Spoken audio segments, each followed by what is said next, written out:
We couldn't tell you the odds even if we wanted to. Welcome to Watch Mojo, and today we're counting down our picks for the top 10 Star Wars details that were clearly not planned for. Before we begin, we publish new content every day, so be sure to subscribe to our channel and ring the bell to get notified about our latest videos.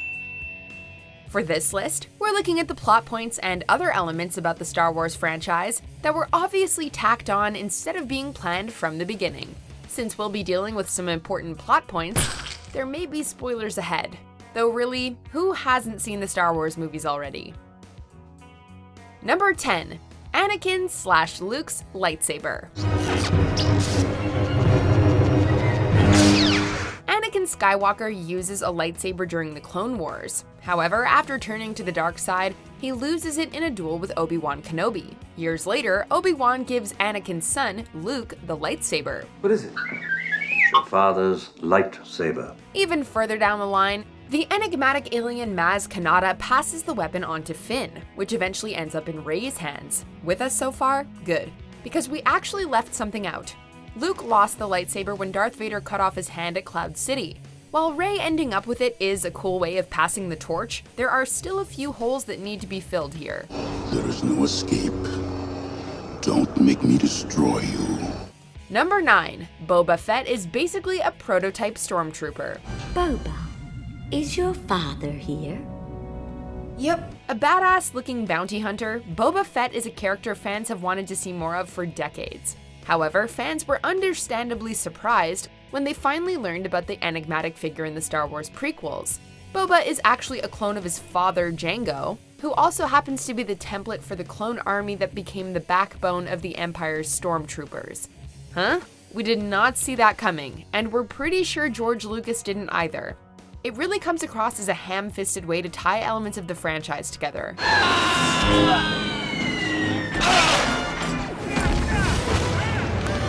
Number 8. No One Remembers R2D2. R2D2, Your Highness. R2D2, the lovable little astromech droid, encounters a large number of characters throughout the franchise. Starting off stationed on the ship Queen Padme Amidala uses to flee Naboo. He then proceeds to go on many adventures with Anakin and Obi-Wan, even tagging along to Tatooine, Luke's future homeworld. Yet no one seems to recognize R2 in the original trilogy. C-3PO is a bit more understandable, given that most protocol droids look alike and he changes his appearance over time. But R2's remains the same, and rather distinctive all the way through. Number 7. The Death Star was an inside job. Stand by alert. Death Star approaching. In the first Star Wars film, the Death Star, one of the most powerful fictional weapons ever devised, is famously destroyed by a single shot to a specific weak point. However, in Rogue One, this is finally explained as being the result of sabotage. Galen Erso, one of the weapon's chief designers, sabotages the development by including the flaw that allows its relatively simple destruction. I've placed a weakness deep within the system, a flaw so small and powerful they will never find it. While this explanation does make sense, it's hardly likely that George Lucas intended for it to be an inside job from the beginning, considering it took nearly 40 years and someone else's script to explain it on screen. The reactor module, that's the key. That's the place I've laid my trap. Number 6. Leia remembers her mother who died in childbirth. Do you remember your mother? Your real mother? In Return of the Jedi, Luke asks Leia about her mother, who, unbeknownst to her, is their mother. Leia replies that she doesn't remember much, as she was very young when her mother died. She was very beautiful, kind, but sad. That's certainly true, as Padme died in childbirth. Now, granted, it's likely that Leia meant her adopted mother, who she believed at the time to be her real mother. While it's not a plot hole, it still could have been executed better on Lucas's part. Padme didn't have to die. She could have just gone into hiding from her husband, who tried to kill her and their unborn children. It's a go. Number 5. C-3PO was built by Anakin Skywalker. Isn't he great? He's not finished yet.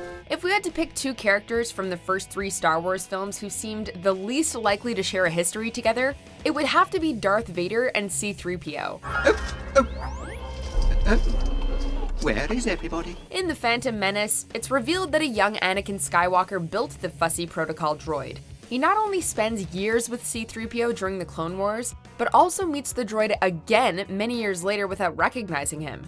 George Lucas clearly liked creating symmetry in his story, but that comes at the price of making the galaxy a really small place, and at the expense of our sense of disbelief. Had to be a mistake.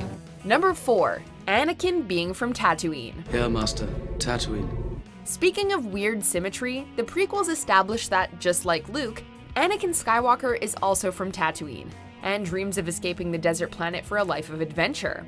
While the parallels are nostalgic and comfortably familiar, it does raise the question of why Obi-Wan would choose to hide Darth Vader's son on his home planet. When you put someone in witness protection, you don't send them to the hometown of whoever you're hiding them from, without so much as changing their name.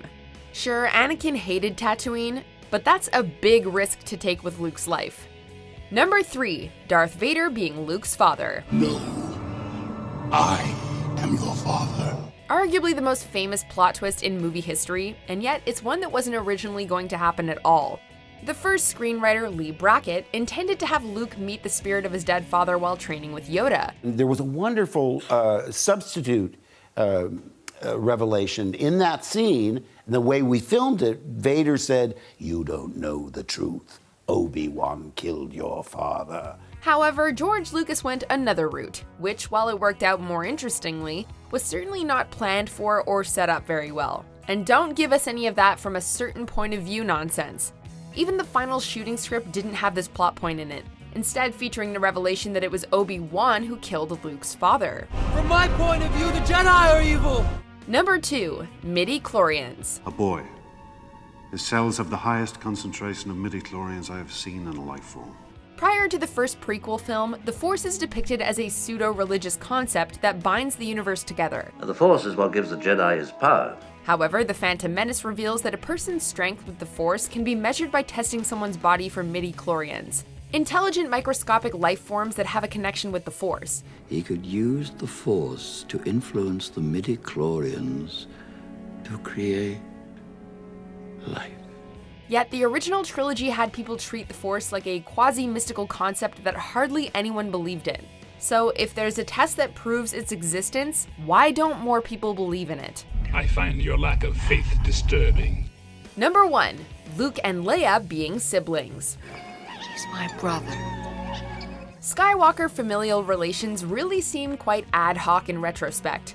Return of the Jedi reveals that Luke and Leia are brother and sister, despite little build-up previously. In fact, the first 2 Star Wars films seemed geared more towards creating a love triangle between Leia, Luke, and Han. Lee Brackett's original Empire draft also called for Luke to have a sister, though it wasn't Leia, instead being a character called Nelith. Regardless of the seeds in Empire though, we doubt very much whether George Lucas intended them to be siblings from the beginning, particularly given that kiss for luck. For luck!